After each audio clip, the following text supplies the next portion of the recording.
The New York Supreme Court might have granted Diddy his final verdict, but the internet is not done with him just yet, and neither is Jaguar Wright, as it would seem. Word on the streets is that Jaguar has continued her whistleblowing activities, and this time, the names she has on her lips are the male victims of Diddy that are in hiding, allegedly. Before we get into all the nitty-gritty details, you should know that Jaguar Wright isn't only reportedly saying that there's certain male victims of Diddy's that refuse to come to the light and share their side of the story, much like Lil Rod and Terrence Howard have in the last couple of months. With Diddy's former producer Lil Rod, he sued Diddy, claiming that the man had essayed him a couple of times while working with him. He recounted incidents of being dosed, groped, and threatened while striving diligently as a creative under Diddy's Bad Boys record label. Terrence, on the other hand, recounted an episode where he finally responded to one of Diddy's numerous invites to his home, only for Diddy to start acting funny during the house tour, and then afterwards send him a special invite via his assistant for a more private encounter, to which Terrence calmly declined. Did you ever have the opportunity where you got invited and you said no to it? Hell yeah. What was the consequences when you said no? Puffy invited me for weeks, asking me to come and teach him how to, he wanted me to be his acting coach for a while. Go there and he's sitting around just looking. I'm like, okay, what's the material you want to work on? He's just looking at me. Then next thing you know, okay, hey, will you help me? I want to hear your music. So I come over there and I play the music, and he's sitting there just looking at me, like waiting. Okay. So then my assistant was like, he wants to hang out with you next week. And I was like, for what? He's like, I think he's trying to you. In this manner, Jaguar Wright isn't saying that she wants to expose more victims of Diddy. Instead, what she means is that there are certain men on high pedestals who are just as bad, if not worse, than Diddy.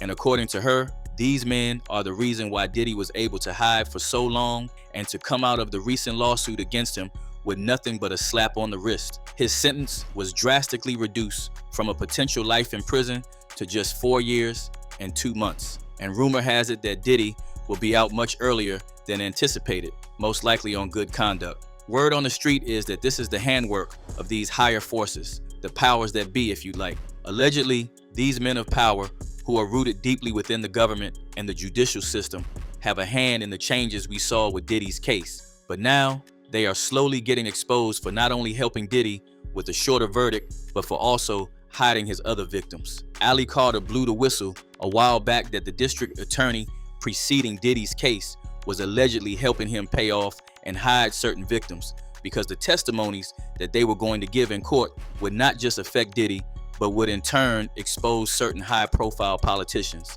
As mentioned, these individuals are the powers that be, the powers in high places. Okay. Book market. Trust me. I'm saying I'm just trying to help y'all understand. You stay with me? I'm trying to help you understand. Repeat that. Because I'm not saying this is what happened. If there's a round of kids, it's the trafficker. P. Diddy gets a round of kids. Let's say that round of kids had Justin Bieber in it. There's contracts, okay? There's contracts for codes within that person, so they can take a remote and turn that person off. Britney Spears, when they want to. Lindsay Lohan, when they want to. Amanda Bynes, when they want to, okay?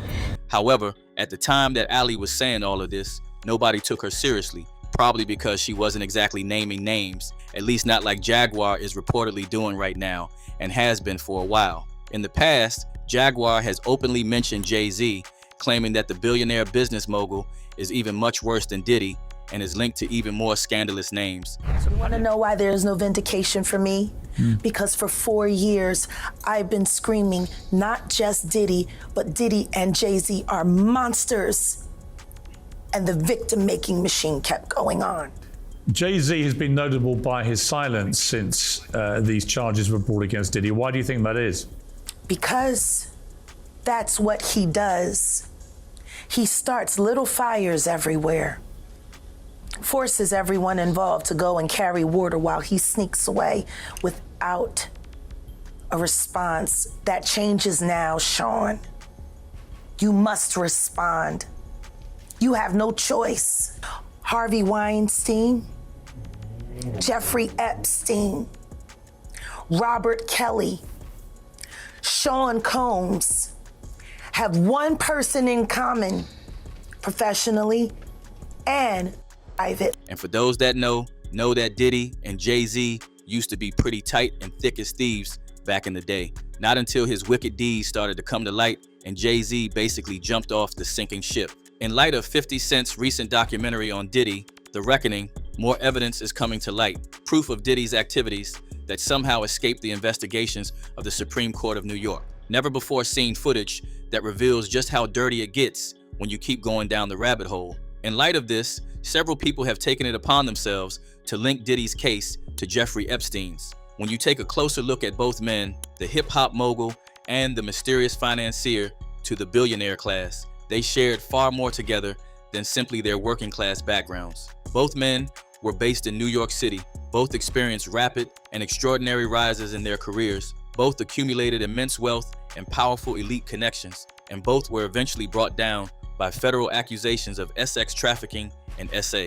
In addition, both their cases sparked widespread conspiracy theories, especially claims that each man secretly controlled and blackmailed celebrities and world leaders using sex-related compromising materials allegedly filmed at lavish and hidden parties, better known as freak-offs in Diddy's case. But all of that put to the side, Jaguar Wright has reportedly been naming more male celebrities in association to Diddy. Some of these names are new and shocking, and some of them not so much. For instance, there's Usher, Steve Harvey, T.D. Jakes, and Lucian Grange. According to Jaguar, Usher was responsible for recruiting young ones to the puffy flavored camp, part of which Justin Bieber was a victim of the experience. Actually, someone made reference to the fact that Diddy trying to get at Bieber the way he was trying to get at Bieber was looking a little predatory. And then Usher came in and discovered it and managed him and got custody of him and promised to look after him. And then he sent him to the diddler. More from Jaguar was that Justin was left unsupervised with Diddy for a total of 24 hours. During that period, it is believed that Diddy and Justin were supposed to be making music together. However, we are still waiting for that song to drop. The other aforementioned names above have also been found reportedly linked with Diddy's white parties and the after parties, if you catch my drift. This is allegedly where all the debauchery and drug-fueled, unspeakable activities go down. While much information is still waiting to be gathered regarding these new names entering the group chat, here's what a couple people have to say about this. This person said, Diddy is threatening to get his way. Where are the victims? Why is he not facing all of them? The justice system is a joke. Another person added, every dog has his day. I hope Jaguar Wright exposes all of them, starting with the judges, FBI, and prosecutors, all guilty of covering up for these hideous people with money. And finally, 50 Cent is trying to protect everybody since everybody's scared to come out. Right now, we would like to know what you think about this. Do you believe the hype that the roots go way more deeper than we know it to, and that even 50 Cent's documentary is just a scratch off the surface? At the moment, 50 is currently facing one lawsuit after the other from Diddy's team after the documentary hit #1 on Netflix and other streaming platforms. Hit that like and subscribe button so you get all the latest information regarding that when it drops. In the meantime, let us know your thoughts and opinions down in the comments. Thanks for watching, and see you in the next one.